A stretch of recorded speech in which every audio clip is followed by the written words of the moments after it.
Banksy is an England-based street artist, activist and filmmaker who keeps his identity and real name a secret. He uses this persuading him to showcase his political, social and economic views through art, which appears on walls, bridges, streets and anywhere it will be seen.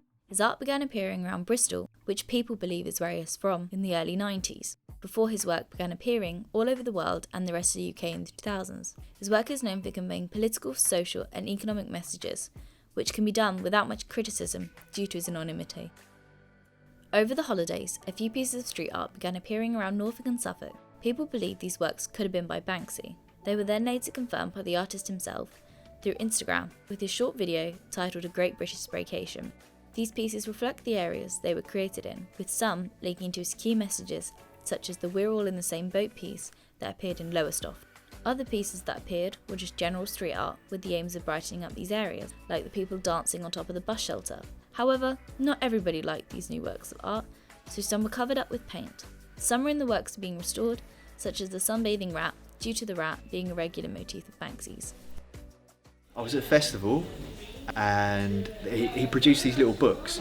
I think there were 2 or 3 of them. One was called Existentialism. They didn't have barcodes or anything, so I thought, they're just freebies and whatnot. So I took a wodge of them, just thinking they were giveaways and whatnot. And that's the first time I came across his work. Transpires that they weren't free. I felt a bit bad, but I guess that was part of Banksy's whole kind of tongue-in-cheek style. It's like, well, if I don't put a barcode on this, people are just going to take them perhaps, and it's kind of funny to see what happens. Like the way he plays things, I mean, there's elements of composition involved with it. There's a kind of political or a social perspective to it. Through the YBAs, I could see this direct lineage, and I like the way he just messed around with that stuff. Very situationist. So I'd already studied Guy Debord and the Situationists, and I looked up punk, but he did it really well. He did it with style and panache. It's pretty cool. I think that's something different. We haven't seen many of them. We've seen the seagull one. I think it's brilliant. I think it's good for town, yeah. It makes town look better. Need more of it, I think. He's done lots of other sort of public intervention sort of stuff with Dismaland and whatnot. He's going, what am I going to do now? He's made a couple of films and whatnot, Exit Through the Gift Shop and all that gubbins. So he's not a static artist in that sense, which is quite nice. So he keeps you guessing a little bit about what's going on. But he rides quite a nice line between, like, probably entertaining himself, and making new stuff and doing stuff like the Dismaland stuff, books, films or whatever. But it's within it's within the scope of what we all know Banksy's work to be about. He doesn't stray too far away from that. I suppose he needs to, really. Yeah, love, hate, love. Sometimes you wake up and you really don't like a bit of work that you really liked a couple of weeks ago or whatever. The Team Robbo thing was really funny. Like, everyone hated on Banksy for a bit, and there's all sorts of stories and undercurrents behind that and how things coalesced as far as Team Robbo was concerned.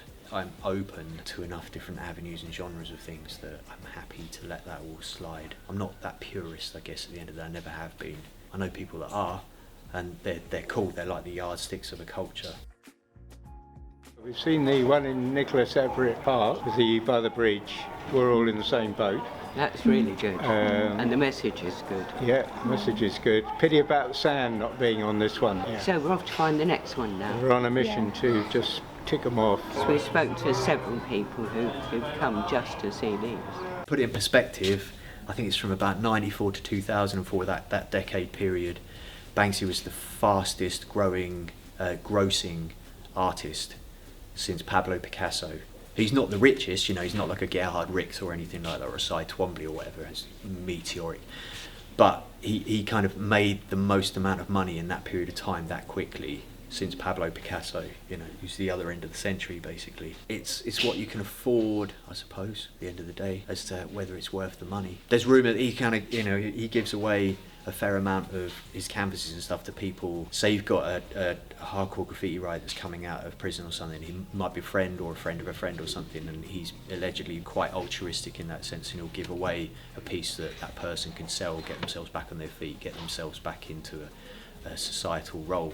To remember to pause and just look at them as bits of art as well as just photograph them. He's a reflector. He's just taking elements of where we're at as a society and all of the things around us and putting them into humorous situations, you know, making people think it's situationist, it's punk. Some are just jocular, you know, and some of them have a serious undertone, and some of them are overtly serious, and they're like, you know, they're dealing with a few situations that are close to his heart. I think it's pretty cool personally, because you can sit there and just take pictures and stuff, really. It isn't easy to find them, sir. Yeah. That was it.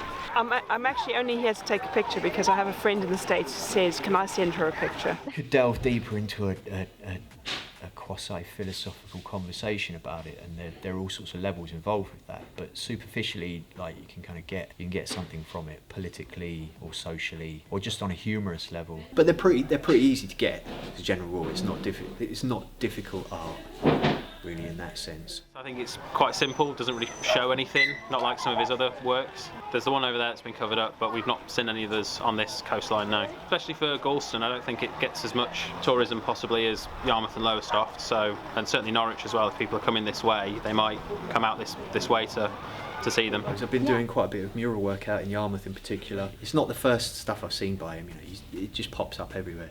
That looks like mindless vandalism, that, doesn't it?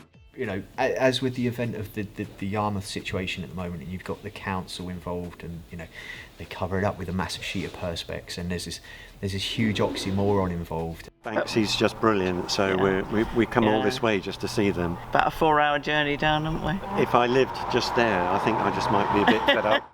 They might say that one thing is vandalism, but what is technically, by the rule of law, another piece of vandalism is preserved.